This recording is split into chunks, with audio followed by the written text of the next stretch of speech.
വളരെ ട്രെൻഡി ആയിട്ടുള്ള കളർ പാലറ്റിൽ വരുന്ന നല്ല ബ്യൂട്ടിഫുൾ കളക്ഷൻസ് ആണ്. വളരെ അഫോർഡബിൾ പ്രൈസ് റേഞ്ചിൽ ബഡ്ജറ്റ് ഫ്രണ്ട്ലി ആയിട്ട് നമുക്കൊരു ഫംഗ്ഷൻ വെയർ ആയിട്ട് ഡ്രേപ്പ് ചെയ്യാവുന്ന സാരിയാണ് വന്നിരിക്കുന്നത്. ക്രഷ് സിൽക്ക് ആണ്, സോഫ്റ്റ് ക്രഷ് സിൽക്ക് ആണ് സാരിയുടെ ഫാബ്രിക് വരുന്നത്. അതിൽ നല്ല ഫിനിഷോട് കൂടി നല്ല പാറ്റേണിലുള്ള ഫ്ലോറൽ ഒരു എംബ്രോയിഡറി വർക്കിലായിരിക്കും ബോർഡർ വരുന്നത്. ബോഡി എല്ലാ സാരീസും പ്ലെയിൻ ആയിരിക്കും വരുന്നത്.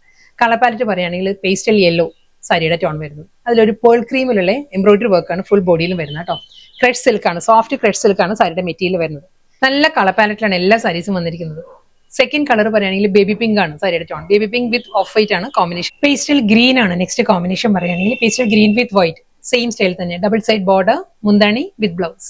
നെക്സ്റ്റ് കളർ പറയുകയാണെങ്കിൽ ലാവൻഡർ ആണ് സാരിയുടെ കളർ. ലാവൻഡർ വിത്ത് white, cred soft semi silk തന്നെ ഫാബ്രിക് വരുന്നത്. നെക്സ്റ്റ് കളർ നല്ലൊരു മോവ് ടോൺ ആണ് സാരി വന്നിരുന്നത്. മോവ് വിത്ത് ഓഫ് വൈറ്റ് ആണ് സാരിയുടെ കോമ്പിനേഷൻ. സെയിം അതേ പാറ്റേൺ തന്നെ. ലാസ്റ്റ് സാരിയാണ് വരുന്നത് കേട്ടോ. വളരെ അഫോർഡബിൾ പ്രൈസ് റേഞ്ചിൽ വന്ന സോഫ്റ്റ് ക്രഷ് സിൽക്ക് ആയിരുന്നു സാരിയുടെ ഫാബ്രിക് വരുന്നത്.